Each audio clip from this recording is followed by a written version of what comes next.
Morning, Rotarians and guests. Morning. I think everybody knows me here, but I'm Ron Strobel, the Sergeant at Arms. The invocation this morning will be by Jim Young.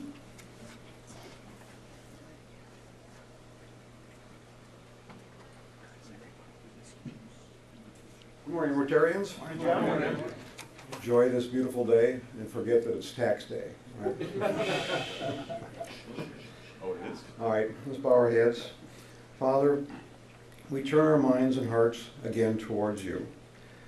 Awaken us to the mysteries that humble us, the realities that orient us, the truths that judge and guide us, the beauty that informs and ravages us, the love that nurtures us, the fellowship that sustains us, the creativity that heightens and deepens and reorders our lives, that we may give ourselves in honesty and openness to the larger life before us. Amen. Amen.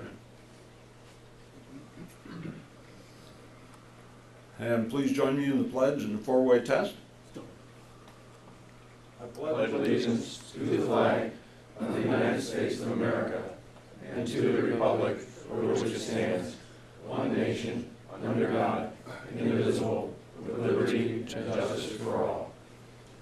The four-way test. First, is it true? Second, Is it fair to all concerned? third, Will the goodwill of their friendships and fourth. will be beneficial to all concerned? It is tax day, but in case you don't know it for any reason or another, the first income tax was put in place by Abraham Lincoln to support the Civil War, but then it disappeared again. And 150 years ago yesterday was the day that Lincoln was shot. To lead us in song, Chris Barker. All right. Dick is still working on his taxes. So. Okay, and we know his go-to song is America, and apparently it's mine also. So here we go. Oh, Beautiful for spacious skies, for amber waves of grain, for purple mountains' majesty, above the fruited plain. America, America, God shed His grace on thee, and crown thy good with brotherhood, from sea to shining sea. Thank you, Chris. Looks like Dick better be careful or he might be losing his job. I still need one person to volunteer to help carry the flag or the banner for Memorial Day, but we've got plenty of time to fill that spot. So if you think you can walk the length of the parade, just let me know. And now our president, Allison Feaster. Thanks, Ron. Good morning, Rotarians. Good morning. Who's making a difference? We are. Did you know yesterday was International Be Kind to Lawyers Day? Woohoo! Now, doesn't it make you wonder why we need an International Be Kind to Lawyers Day and who lobbied for it? There's a sign-up sheet being passed around for our Zeppies 5th Wednesday mixer, so make sure you sign up so that I can get it to Dee Dee Mulligan. When's that going to be, Allison? It's April 29th, 5:30 to 7:30. $10, Zeppi's on the patio for pizza and salad. Just pay as you go. Yes, but we do want a sign up if at all possible. Allison, Yes, we do have a meeting that day, right? yes we do, just for you. Thank you. All right, Chris?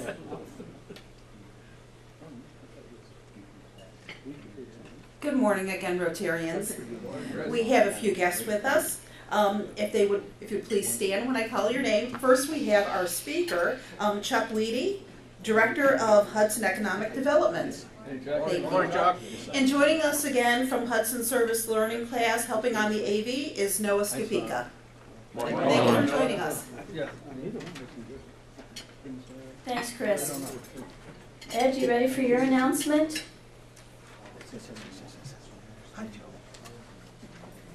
Chuck Weedy and I are both on the Taste of Hudson board, and coming up at the end of the month on May 29th is the 10th annual Hail to the Chefs at Lake Forest Country Club. It's a great event. It's kind of the kickoff of the Taste of Hudson season, which is again one of our long-standing traditions now. I think we're going to be in our 11th year of the Taste of Hudson, but this is a festival where we feature many of the fine restaurants at Lake Forest and have a good time with that. So there are envelopes on the table. If you're interested, please fill those out and get it back to Chuck or myself. Thank you. Thanks, Ed. Today, well, no, actually, April 17th is Dexter James' birthday. He's not here now, so maybe he'll watch us on TV. If you missed the roast of Jimmy Sutphin, you missed a great program, and guess what? It's being shown again this week. So check the hub, and you can watch a funny roast. And leave it to Jimmy. I got a note in the mail along with a copy of the district newsletter. So thanks, Jimmy. Ron, do you have an update for us on the gala?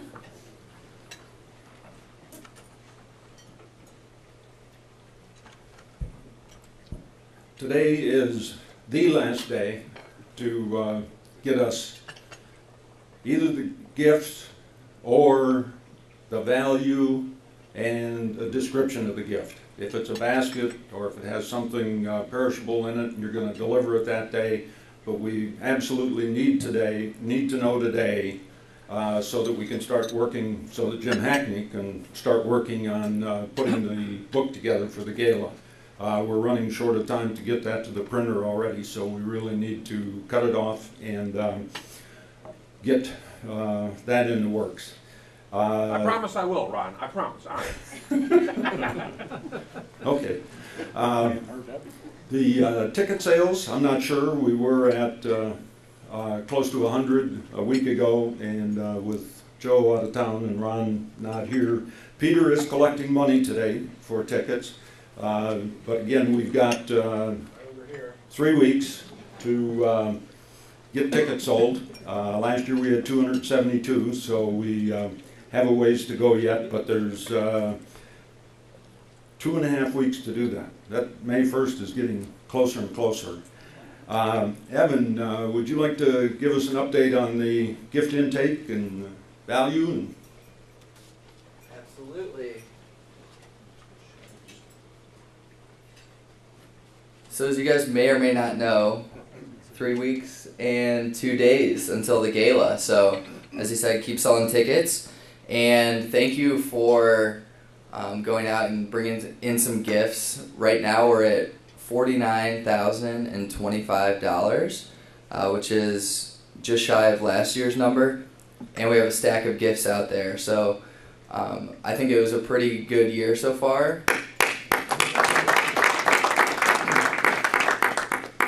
And just going to go through those numbers a little bit in detail. So the best team was Brad Nelson's team, and they brought in close to $21,000. In second place was Larry Santon, and in third place was Roseanne Drake's team. The highest individual, which we should probably make a team for himself, with over $11,000 in gifts donated, Ron Strobel. Wow.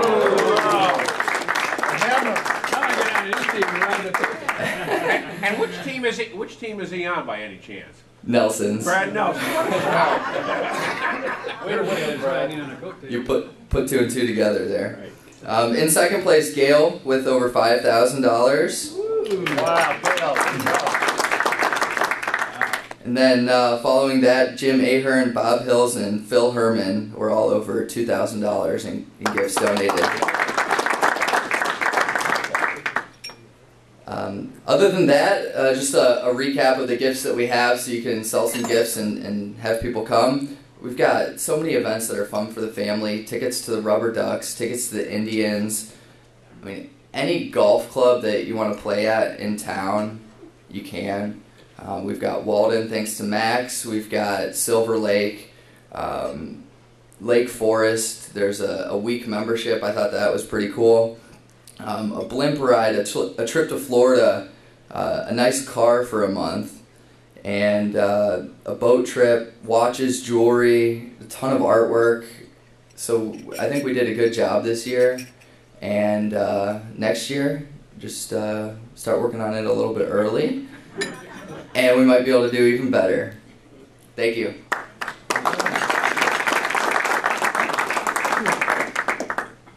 Thanks, Evan.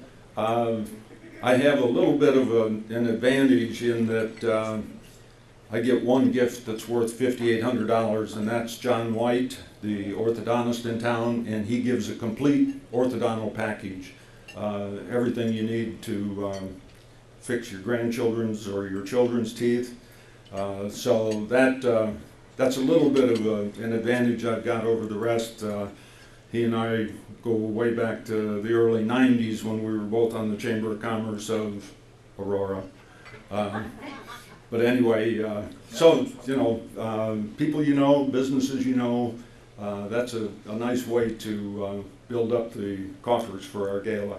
Again, thanks to everybody for the hard work and for getting out and doing it. And I'm really thankful for Evan. He's really stepped up and taken charge of the data. And I'm just hoping that, you know, he's a new member, and I'm just hoping that this doesn't make him wonder why he ever joined Rotary. We certainly appreciate it. Thank you. I think you ought to get his blue badge. Thank everybody on the committee. I know you've been working very, very diligently. Now it's time to give to the Rotarians. You've given so much to Rotary.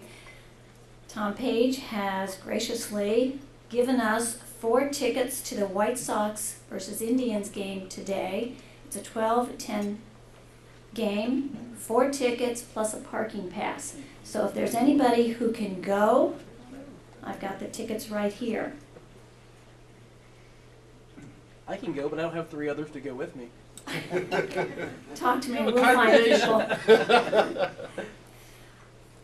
John, are you ready to talk about Heroes Day?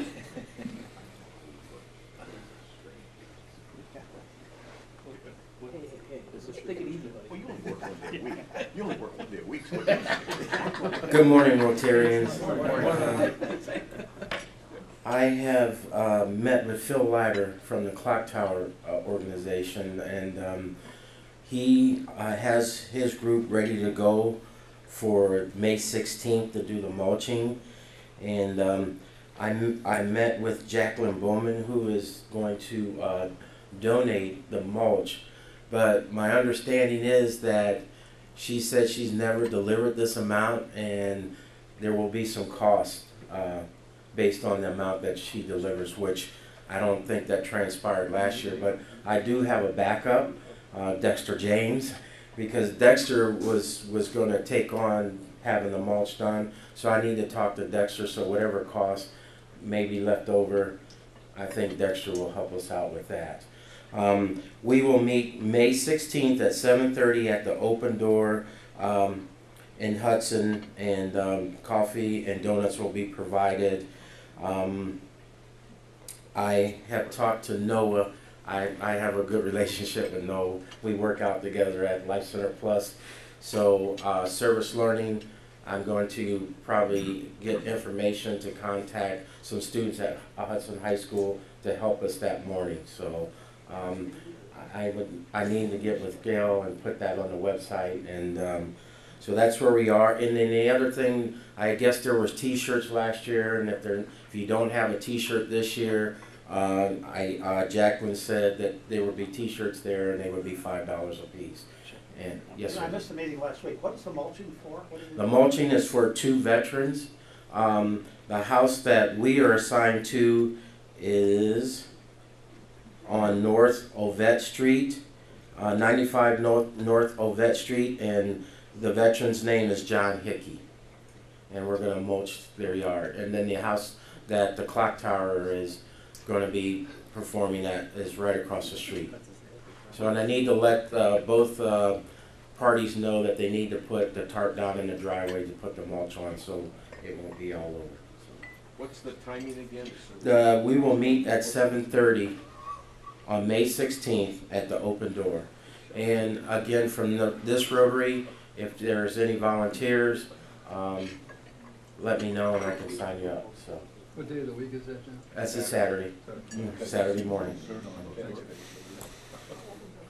Thank you. And this is part of a cluster group project for Heroes Day. So we're going to do this, and it should be a lot of fun. Service Learning, Lonnie could not be here, but of course we have Noah who's helping us film. So do you want to come up and talk to us about your service projects and where you're going to school?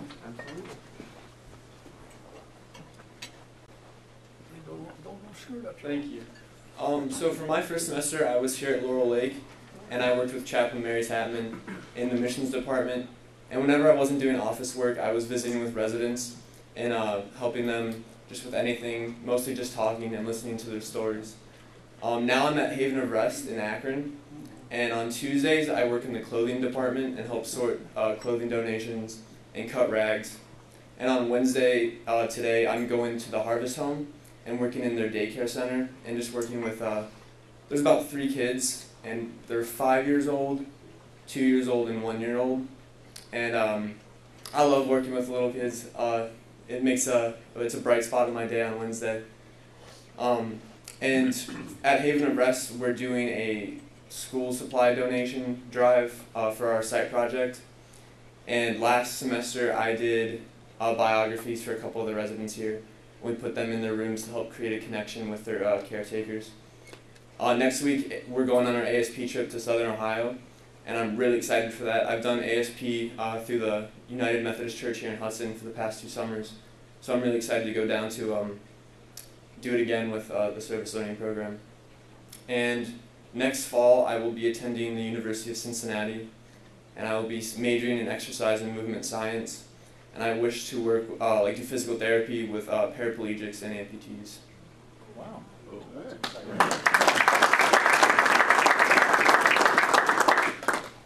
Thanks, Noah. And Gail, are you ready to introduce our speaker for today?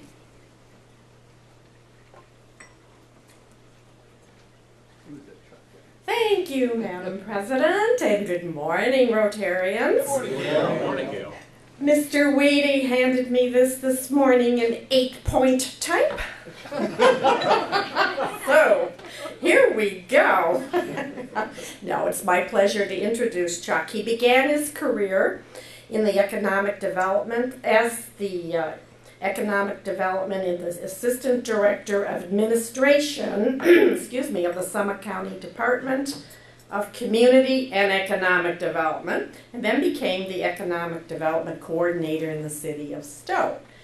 He's been the Economic Development Director of the City of Hudson for about 8-9 years now, since 2008.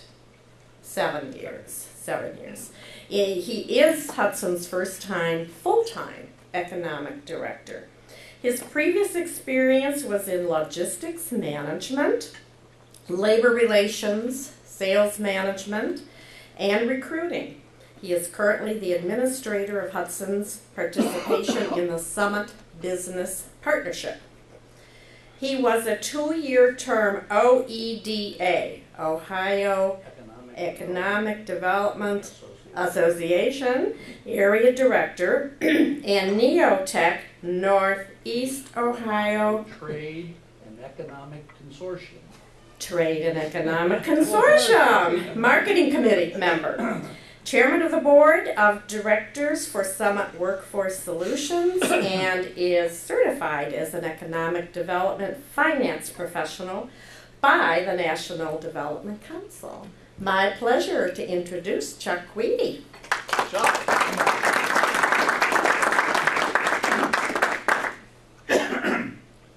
Good morning, fellow Rotarians. Good morning.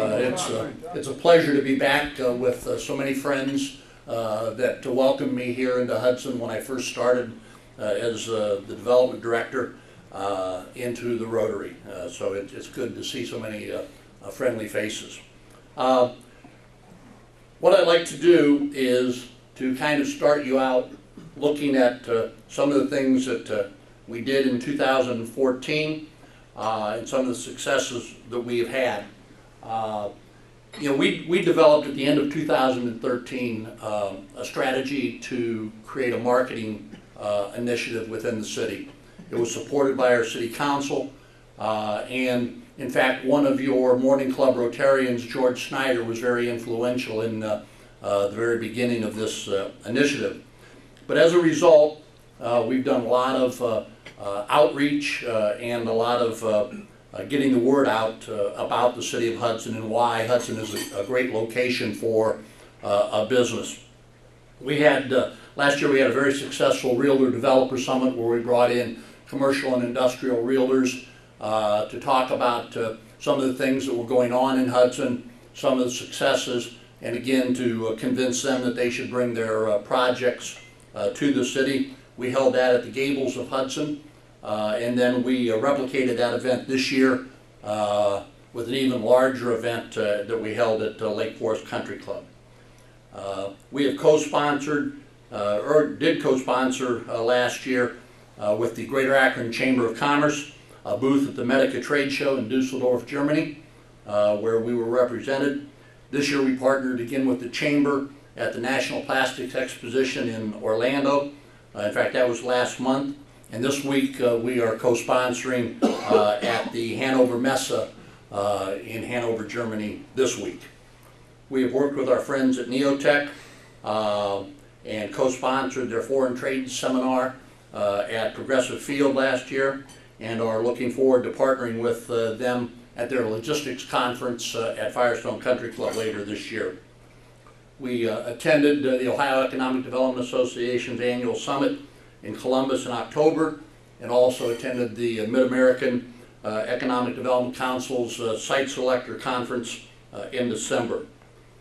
As part of the marketing initiative, we have started becoming very active on LinkedIn. I am probably the least technology-driven person in the world, but our marketing people at the Impact Group have helped me get acclimated to doing this, and we've had 5 posts on LinkedIn so far. Our most successful one to date was concerning the inn that is going to be constructed on Barlow Road, and I'm told by the folks at the Impact Group that the 1,189 page views that we've had on that one post is quite significant, so we're pretty happy with that. We're also very much involved in an email and e-newsletter campaign to our Hudson businesses, as well as to local and regional economic development partners, site selectors, and C-level executives, again touting why Hudson is a great location for their business. You know, as part of the marketing initiative, we did a lot of work on our website.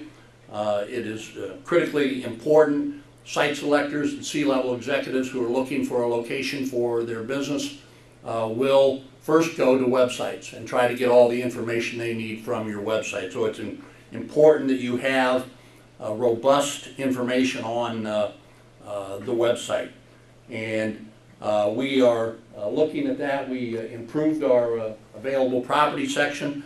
All the properties that we're aware of that are either available for lease or for sale in the city are housed on our website.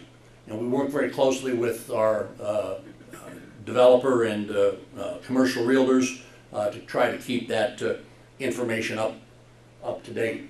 It's also, we've worked very hard at making the website very easy to navigate, and again, that is a key to the people who use the website. One of the key components of our website is our virtual tour. This provides information to people who are not familiar with Northeast Ohio not familiar where Hudson is, to try to acclimate them to where we are in the global universe. It's a very valuable information. We have both global views, regional views, and local views. To drill down to global view, telling you how how many direct flights come out of either Cleveland Hopkins or Akron Canton every day, as well as driving distances to some of the major cities. But it also drills down to higher education, the universities that are close in, how many graduates they have each year, and what are their key study areas. That information is continuing to be improved over the year. Talking about our marketing plan again, we were fortunate that in October we received the first place award at the Ohio Economic Development Summit for our marketing initiative for small communities of 25,000 people or less. And we followed that up in December. We took third place at the Mid-American Economic Development Council's Site Selectors Conference for our marketing initiative there.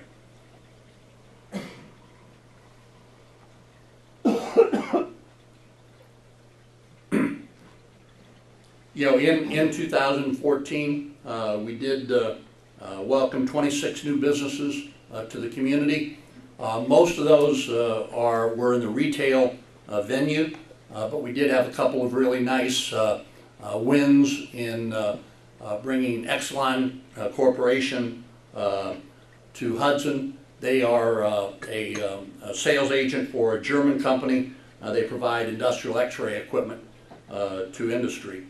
And we also saw the opening of Binary Defense Systems, which is an internet security company. It was started by what I would refer to as a serial entrepreneur here in Hudson, Mike Valentine. Some of you probably know Mike, and he started that business early on in 2014. We do work very, very closely with our economic development partners at Jobs Ohio, which is the state of Ohio's economic development arm, our friends at Team NEO, which covers the 18-county region here in Northeast Ohio, as well as our friends at the Greater Akron Chamber and the Summit County Department of Community and Economic Development Department. As a result of those partnerships, we had 17 leads that were brought to us. Some of them we did not have either buildings or sites that fit the criteria, but again, we're being recognized that at least we're in the discussion for these types of businesses. We also conducted our first FAM tour, which is a familiarization tour, where we brought in our partners from our regional, statewide, and county economic development organizations.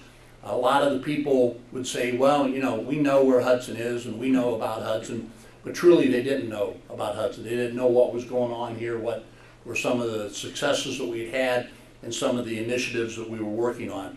So we brought them in for a full day, took them on a tour of the city, explained the things that were happening, and then had a chance to take them out and play some golf with them to get to know them a little bit better. One of the things that happened kind of as a positive outcome of that FAM tour is that during the FAM tour, some of the people from Team NEO were tweeting out to their network of, and I don't understand about tweets, so please forgive me for that. But I understand it's a pretty good way of getting message out very quickly. But they were tweeting to their network about what a successful familiarization tour that we were having, about the information that they were learning about Hudson. And one of their people from Team NEO that does their research for Team NEO commented that we had the most robust website of any community in Northeast Ohio. So that was pretty positive for us.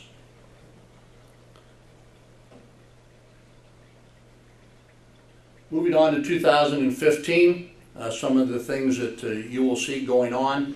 Ramco, a company that has been in Hudson since 1986, had ran out of space at their current location on Hudson Drive, and the city worked very closely and with the support of our friends at the schools and the school board, was able to support Ramco in the construction that will start in May of their 165,000 square foot headquarters and manufacturing facility.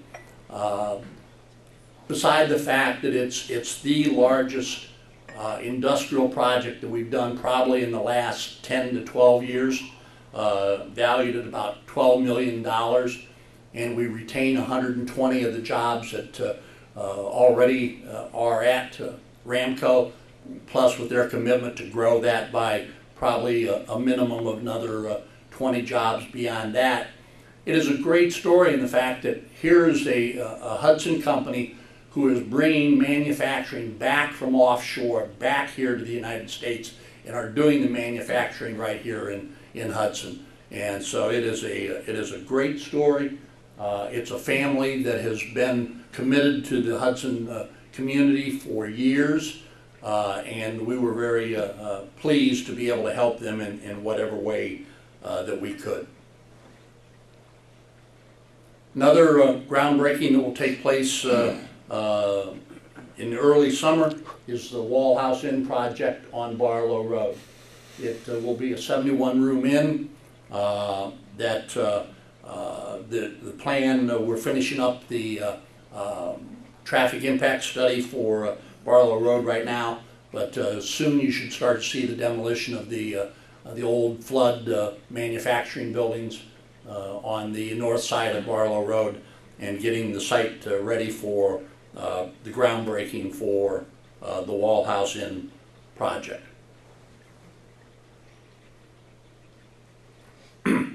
Another exciting thing that's happening in Hudson this year, we will become the first gigabit city in Northeast Ohio. We are in the process of starting to run fiber. We've decided to do a pilot project with 2 of the business parks out here on Boston Mills Road to bring fiber to them, and that should be up and running by probably early to mid-August. Fiber has become a critical component for site selection and C-level executives. Any business nowadays is becoming more and more dependent on high-speed fiber.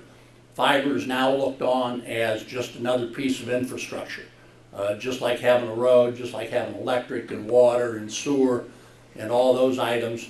If you do not have fiber, then the site selectors and the C-level executives will take you off the list very early. So again, with the support of City Council and their encouragement to move forward with this project, we are doing that. We'll be running the fiber to the business districts, both to the south of the city, to the west, and to the downtown area. And then once we get that firmly in place, and we will then start to look at how do we get the fiber out to the residents.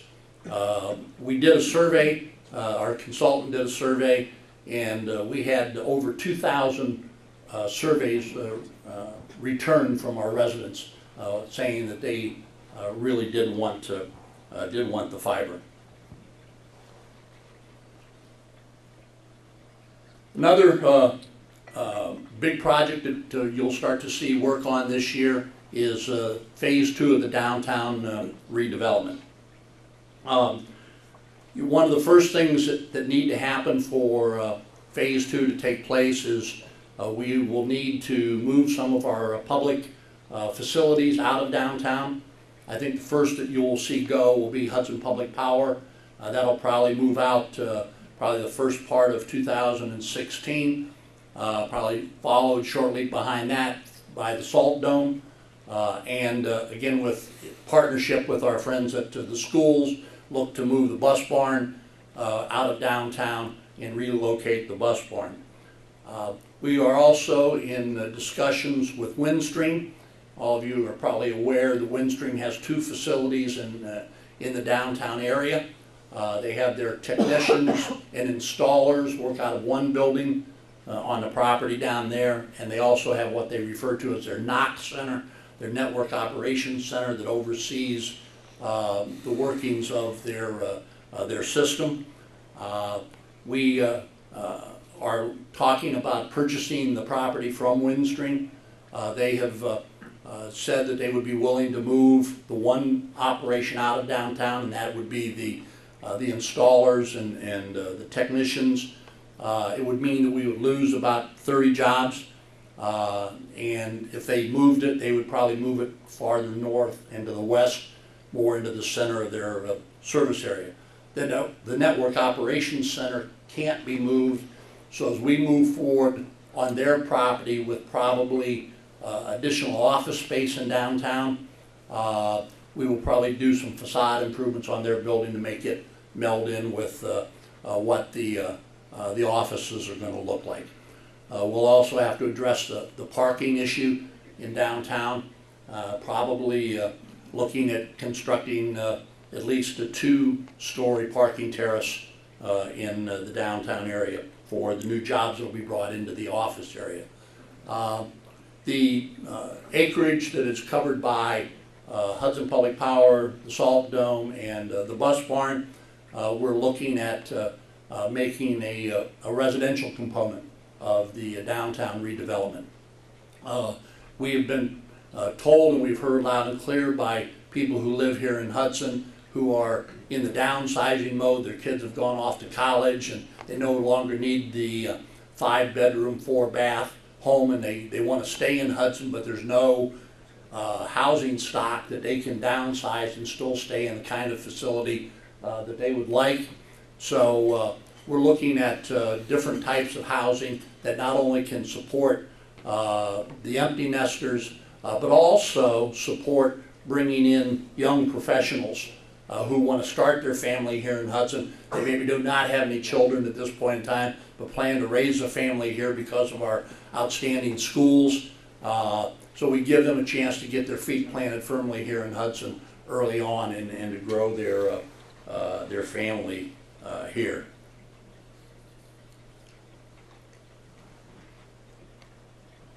We're also working very hard at trying to determine the highest and best use for the roughly 180 acre site that the city owns on Hines Hill Road, which was the former Youth Development Center. We brought in a consultant, an asset management company, to try to help us with that, developing that information. Any of you who've driven up and down Hines Hill Road needs to, and do know that we would need to do some improvements on Hines Hill, and for that property to truly be shovel ready, we will probably need to do some significant infrastructure improvements on the site. But these are all things that we're talking about, and is one of the priorities being brought forward for our city manager from our city council. This isn't directly related to economic development, but I think it's something that all of you will certainly be interested in, and that is the North Main Street Streetscape and Road Improvement Project, which will be undergoing engineering throughout the year 2015 and is slated to begin construction in 2016. The project will run from Park Lane all the way north to Owen Brown. The city has received a grant from the Akron Metropolitan Area Transportation Study of approximately $1,500,000 towards the project. The total cost of the project is about $2,200,000 to do the project. The city will oversee the construction. The project includes new roadway, new sidewalks, a new mid-block crossing signal, as well as a new intersection signal at Aurora and Clinton. There will be new plantings, new street lighting, irrigation and other landscaping features as part of this project. The city's engineering department has been working very closely with the merchants, the Main Street merchants, to get their input on to the project, and it has brought about some changes that maybe we as a city didn't look at, but was very, very important to the merchants. So we have made those changes. I'm happy to say that the project is on schedule, and probably of major concern to everybody who travels through downtown Hudson. Traffic will be maintained during the construction that takes place. A lot of the construction will be done at night to reduce the amount of impact on transportation. So with that, that kind of gives you an overview of what's been going on with economic development in the city, and I would be open to answer any questions that I might from the floor. Okay, Evan. Where is Ramco going to be located? Their new facility is on Hudson Industrial Parkway, right behind Joanne Fabric. They bought about 24 acres. Right as if you're familiar with Hudson Industrial Parkway, it goes down and does a right-hand turn back into the warehouse distribution center for Joanne. It'll be on the left-hand side of Hudson Industrial Parkway, just after you made that turn. Will they be abandoning the Hudson Drive property? The city is working with them on disposition of the property. Yeah, a question about the hotel Yes. on Barlow. I know there was a lot of pushback from that, and I was just wondering about the location. Why on Barlow? There's a lot of land on Terex, for instance. That seems like it would be developable and much easier access in and out. So, some thoughts about the hotel on Barlow? Well, first I'm very excited about the project. One of the responsibilities I have is to go out and visit with our businesses, find out challenges that they may have. And one of the things I heard was the fact that when they had people come in from out of town, there was nowhere here in Hudson for them to stay. So the fact that we were going to have an inn was very exciting to me. The developer that is moving this project forward happened to own, all of the property where the old flood company was located. And I guess that went into more than anything else. They owned the property and put it there. So. Okay. Yes, oh, I'm sorry. I'm sorry. Ladies first. Ladies first. Thank you. I've been a strong vocal proponent of downtown housing, residential housing, for many, many years. And also served on, you had some small groups recently, and that came across very, very strongly. So I am just thrilled to think that we will be able to retain our citizens in Hudson with affordable housing, hopefully affordable housing. Appropriately priced. Appropriately priced. Well said, Chuck. But also, I think it's important that we have the ability then to attract younger people as well into town. So I'm so glad the city's moving forward. Thank you. Well, thank you. Ron? The last picture you showed, and a question regarding that changing of the streetscape, does that mean we can finally get rid of the multitude of sandwich boards that are, and temporary signs that are not temporary, they're there almost permanently? I think part of that streetscape was with that intent. We do get, and I'm sure you would not be surprised by how the businesses say those are beneficial to them to get people aware of what's going on at their business. But we do recognize that it can become a bit unsightly. So yeah. Dan? Chuck, two questions. One, I understand that Ken Carilla has some plans, big plans for Georgetown Road. Can you comment on that? And then, secondly, we at Laurel Lake here are very much interested in the broadband and the hopes that we can hook up our brand new Wi-Fi link, to that. Is that in the works? Well, those are two really good questions. I did plant the seed on the first question to them when I came in today. Yes, Ken Carilla he moved his business down to Georgetown Road last year, opened their new offices there. But he is, this year will break ground on a new event center with a capacity of about 300 people, 300 people there at the end of Georgetown Road. Frankly, I think it's a great thing. It's something that's been lacking here in the city for a long time, where, you know, people who want to get married here in the city and want to have the reception here in the city, there's nowhere, you know, to do that. So we will now have somewhere where receptions can be held. And I said to Den, I said, you know, it'd be very, very nice if then the new gala, next year's gala, instead of having to go to Twinsburg to have it, if we can do it right here in the city of Hudson. So it'll be a beautiful facility. Any of you who know Ken Carilla know that it will be done to the utmost, and so we're very excited about him moving forward on that.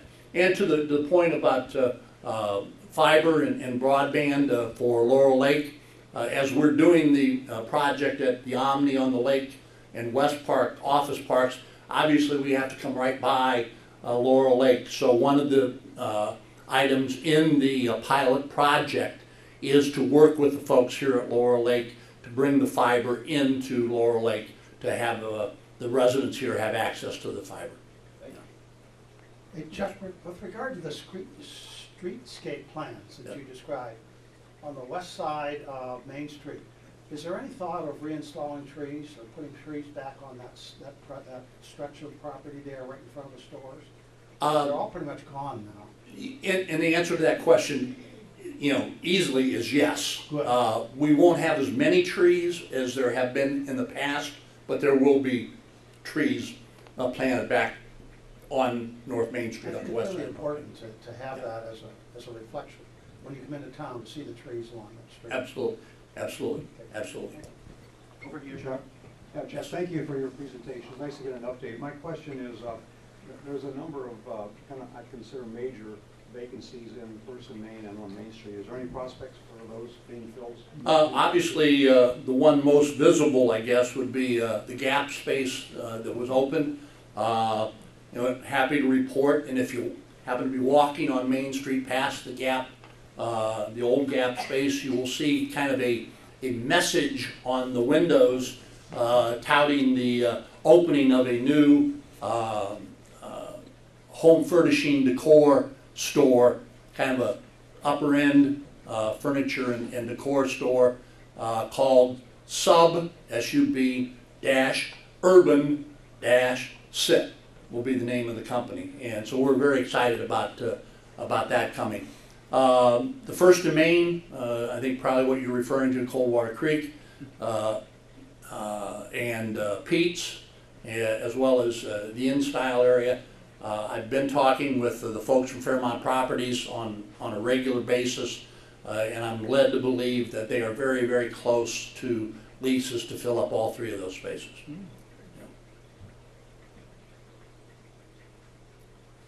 Well, again, thank you very, very much for asking me to come out this morning.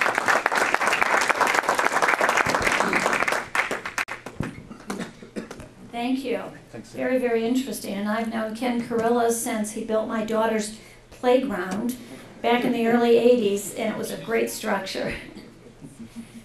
Dexter, did you want to mention the sign-up sheet you're passing around for our next social event? So our next social event is Sunday, April 19th. We have the Screwtape letters, as I mentioned last week. The sign-up sheet is going around. My family and I, we're going to the 7 o'clock show. If you guys want to go to the 3 o'clock show, let me know. But there's a 3 o'clock, 7 o'clock show for Screwtape letters. Oh, there's two different prices too. You can sit kind of in the balcony section, and it's $40, or you can sit up front, and it's $75. So let me know which one you want to do. Thanks, Dexter. So now I need to go into the thank you parts of the program. Thank you to our greeter, Evan, who had two different hats on trying to collect donations and greet everybody. And I want to do a special thank you to our AV team. Jeff Tong arrived at 6:25. Of course, Tom Page was already here to learn about setting up.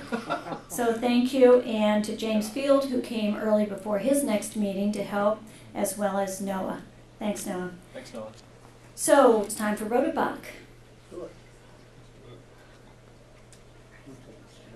Oh, Dexter, we did wish you a happy birthday before you got here.